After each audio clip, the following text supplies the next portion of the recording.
wassalamu ala asrofil anbiya'i wal mursalin Sayyidina wa habibina wa syafi'ina wa maulana Muhammadin wa alihi wa ashabihi ajma'in amma ba'du. Yang saya hormati para Menteri Kabinet Indonesia Maju, hadir bersama saya Bapak Menteri Pertahanan, Pak Prabowo Subianto, juga Pak Menteri Sekretaris Kabinet, Pak Pramono Anung, yang saya hormati, yang saya muliakan, para Tuan Guru, para habaib, para kiai, para alim, ulama yang hadir, yang saya hormati Ketua Panitia,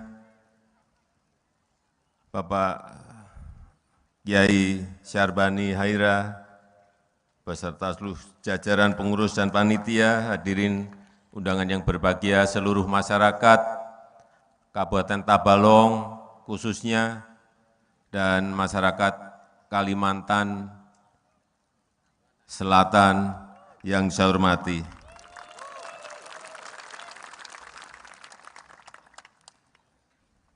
Alhamdulillah pada pertemuan pagi hari ini kita semuanya dapat hadir, saling bersilaturahmi, dan saya senang pagi hari ini bisa bertemu dengan keluarga besar Melayu Banjar dalam doa bersama dan istighosah bersama Rabitah Melayu Banjar. Dan terima kasih saya sampaikan, saya haturkan kepada segenap masyarakat Melayu Banjar.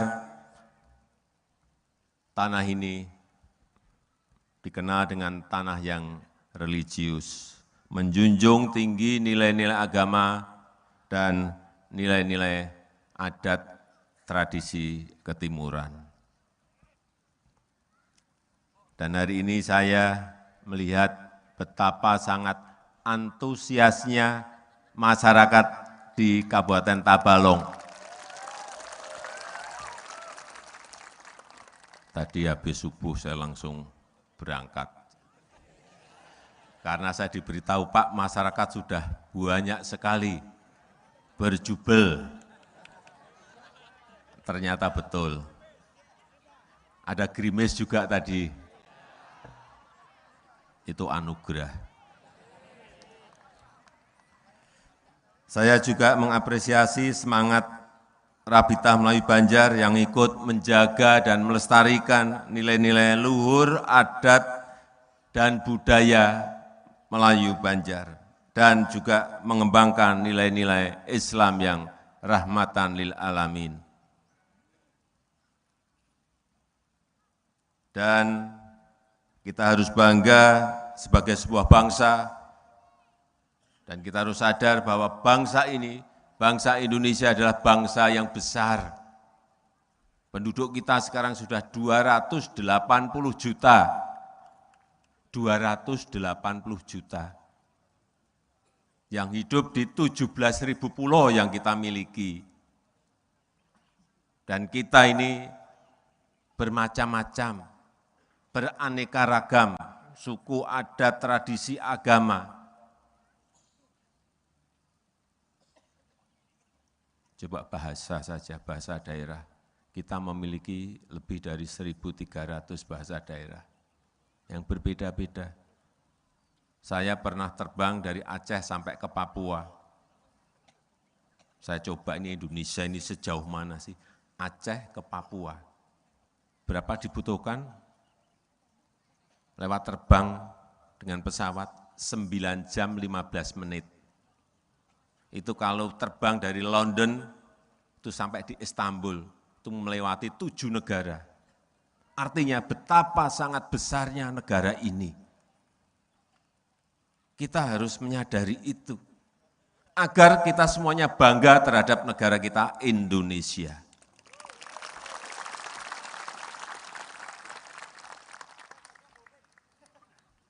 Dan keragaman itu diikat dengan semangat ketunggal ikaan, diikat dengan konsensus kebangsaan, yaitu Pancasila, Undang-Undang Dasar 1945, NKRI, dan Bhinneka Tunggal Ika.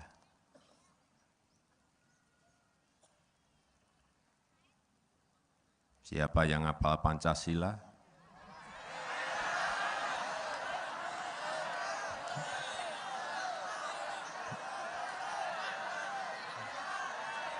Sini.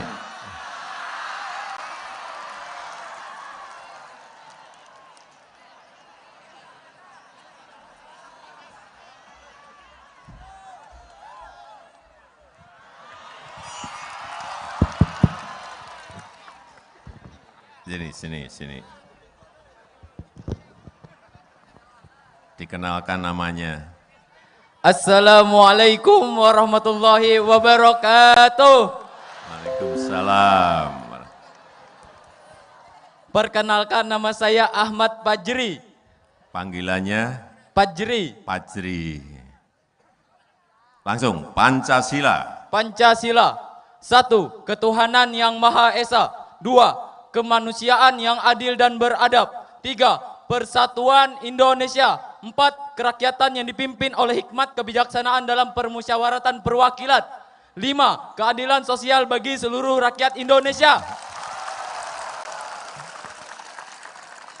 Luar biasa. Tabalong ini luar biasa. Udah, silahkan kembali. Tapi dapat sepeda.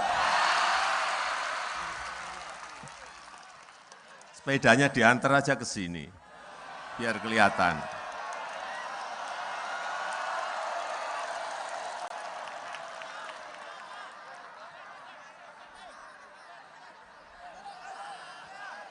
Udah di situ aja, kembali.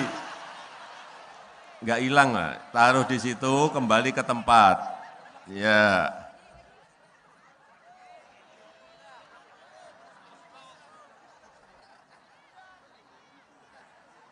Bapak Ibu hadirin undangan yang berbahagia.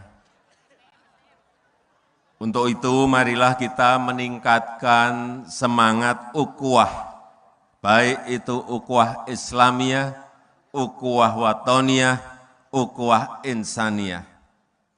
Semangat ukhuwah inilah yang membuat kita semua bisa hidup rukun. Berbeda agama tapi rukun, berbeda adat tapi rukun, berbeda suku tapi rukun. Karena memang kita diciptakan oleh Allah berbeda-beda. Dan kita bisa hidup berdampingan, hidup harmonis.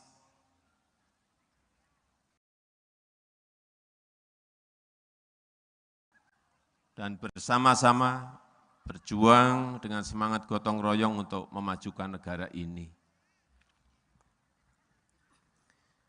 Yang kedua, izinkan dalam kesempatan yang baik ini saya ingin menyampaikan ucapan terima kasih dan apresiasi atas dukungan yang diberikan masyarakat Melayu Banjar terhadap pembangunan Ibu Kota Nusantara.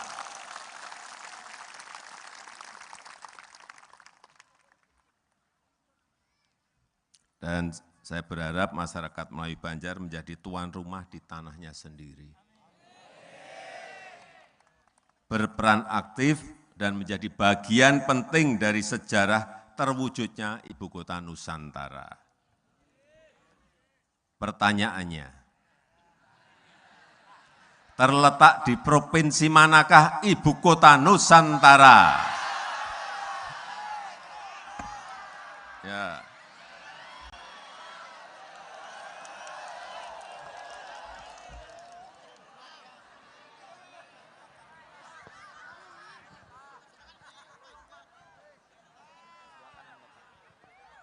Ya.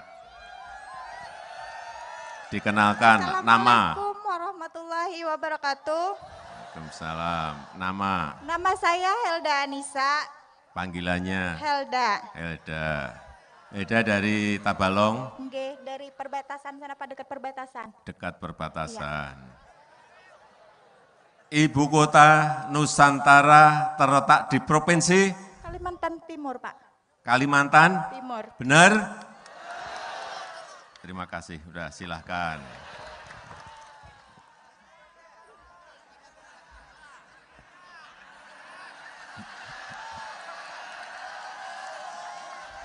Apa?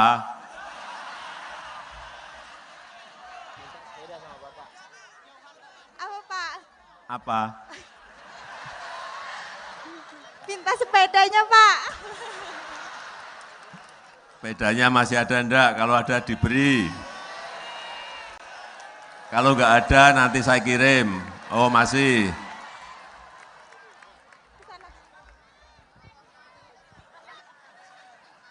Supaya saudara-saudara tahu, sepeda ini kalau ditukar mobil banyak yang mau loh.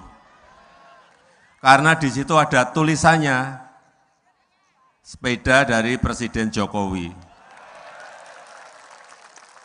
Yang mahal bukan sepedanya, tapi tulisannya itu. Silakan.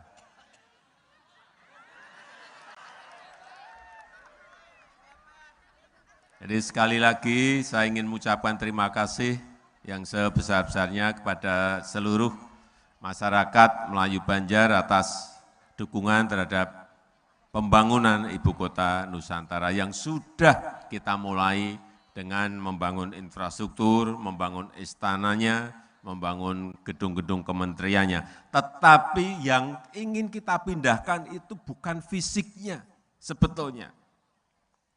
Kita ingin membangun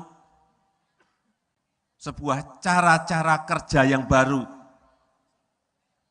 Bagaimana melayani masyarakat, pemerintah. Itu cara-cara kerja baru. Melayani dengan cepat, melayani dengan baik. Dan kita ingin juga yang kedua, merubah pola pikir, mindset. Agar kita bisa bersaing dengan negara-negara lain. Tidak mudah sekarang ini, antar negara saling bersaing, antar negara saling berebut, yang namanya, baik itu yang namanya investasi, baik itu yang namanya traffic atau lalu lintas. Dan persaingan itu tidak mudah. Alhamdulillah, pertumbuhan ekonomi kita di tahun 2022 kemarin, negara-negara lain terpuruk, kita bisa tumbuh 5,3%.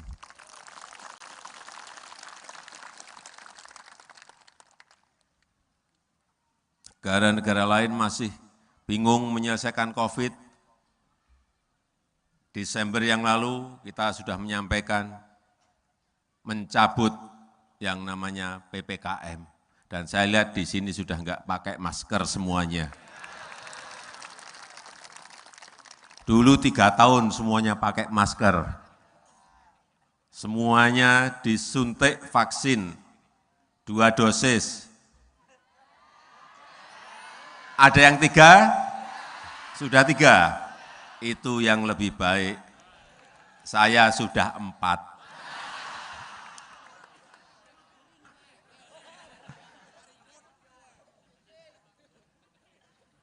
Jadi sekali lagi persaingan antar negara itu sekarang tidak gampang dan tidak mudah.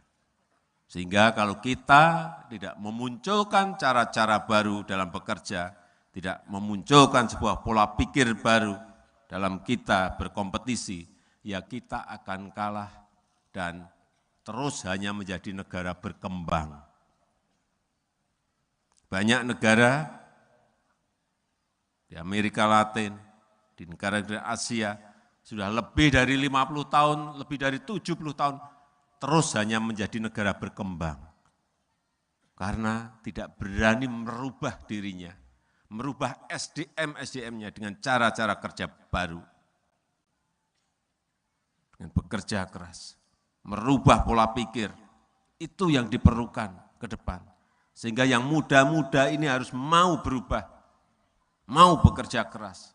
Karena saudara-saudara semuanya nanti akan bersaing dengan SDM dari negara-negara lain.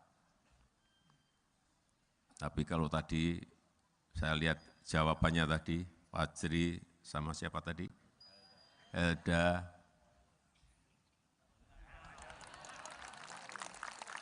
Saya enggak memuji, saya hanya mantap. Menjawabnya tegas, jelas, dan dapat sepeda.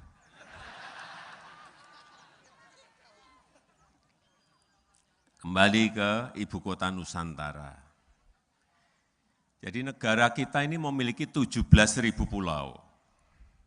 Penduduknya 280 juta, tetapi penduduk itu 56% hidup di satu pulau, yaitu Pulau Jawa, 56%. 150 juta lebih itu penduduk Indonesia hidup di Pulau Jawa. Padahal kita memiliki 17.000 pulau. Kemudian yang namanya PDB ekonomi, artinya ekonomi perputaran uang, itu 58% ada di Pulau Jawa. Terus 17 pulau yang lain dapat apa? Ya enggak? Oleh sebab itu perlu yang namanya pemerataan. Bukan Jawa sentris, tetapi Indonesia sentris. Kenapa infrastruktur itu dibangun? Banyak sekali di luar Jawa. Ya, karena untuk pemerataan. Untuk mendorong agar PDB ekonomi itu bisa keluar dari Pulau Jawa. Ini untuk mewujudkan yang namanya keadilan sosial bagi seluruh rakyat Indonesia. Termasuk ibu kota. Dan ini gagasan ini sebetulnya sudah gagasan lama sekali. Sudah sejak tahun 1960-an. Presiden Soekarno saat itu sudah merancang untuk memindahkan ibu kota ke Kalimantan. Tapi tidak terrealisasi. Presiden berikutnya juga merancang ingin membangun ibu kota baru. Tidak terrealisasi. Sekarang kita eksekusi dan sudah dimulai, insya Allah mungkin bisa dalam 10 tahun, bisa 15 tahun akan selesai dan ibu kota kita di Nusantara. Pertanyaan saya,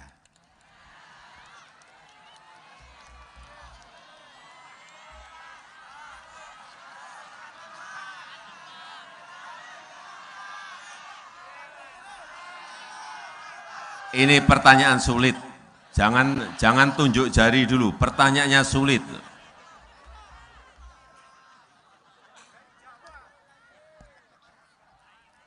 Sehingga nanti akan tumbuh, karena dipindahkan ibu kotanya, tumbuh sentra-sentra, titik-titik pertumbuhan ekonomi baru di luar Jawa. Setuju enggak?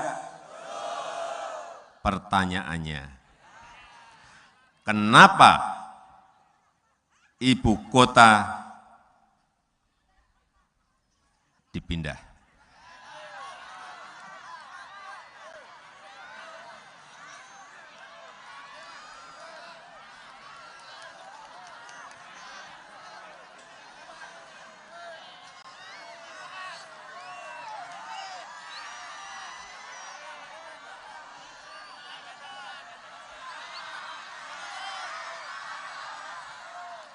Sebentar.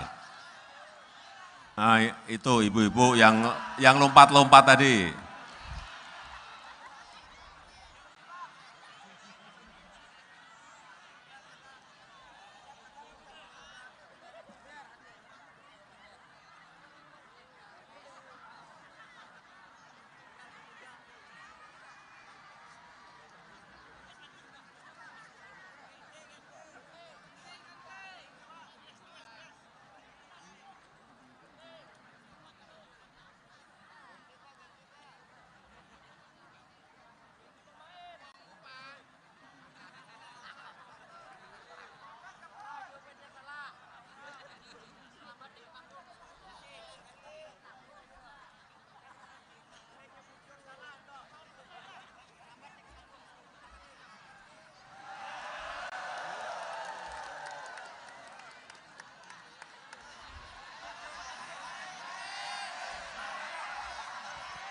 Silakan Bu.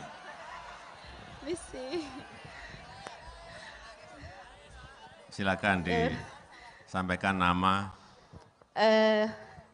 Terima kasih atas pilihan dari Bapak Presiden Jokowi. Ya, jauh loh. Ya, alhamdulillah. Nama saya Yulia. Ibu Yulia. Iya. Kenapa? Kenapa ibu kota negara dipindahkan ke daerah kita, samping Kalimantan Timur, yaitu segitiga emas, dikelilingi oleh Kalimantan Selatan, Kalimantan Timur, dan Kalimantan Tengah.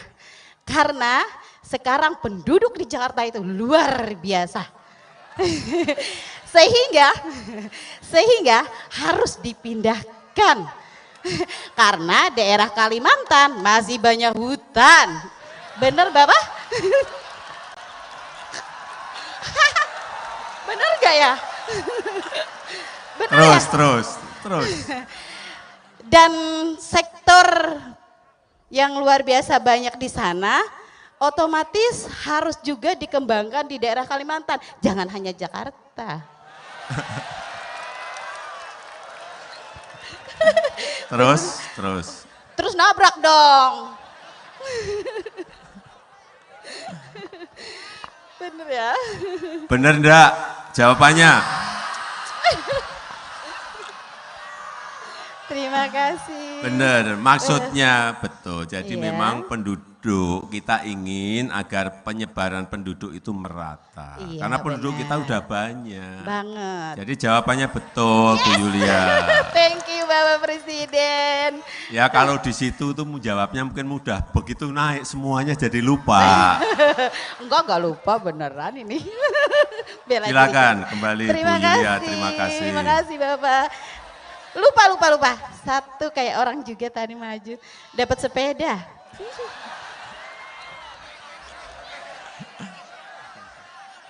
Oh masih ada sepedanya, silakan diambil.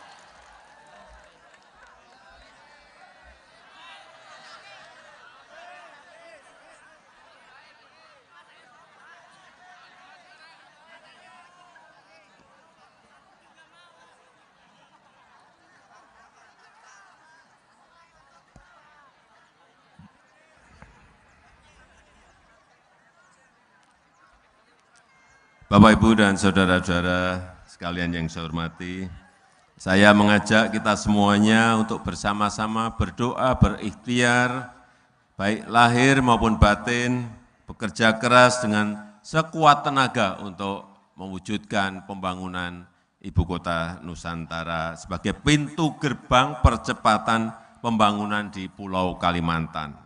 Dan juga memohon ridho Allah Subhanahu wa Ta'ala agar selalu membimbing dan memudahkan langkah-langkah kita.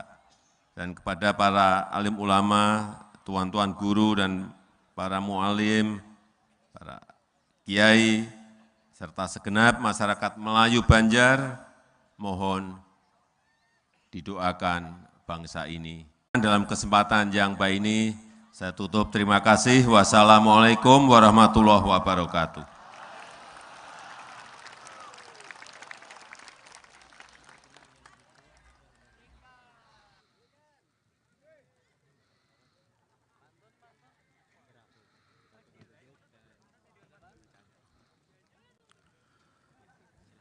Sebagai ungkapan rasa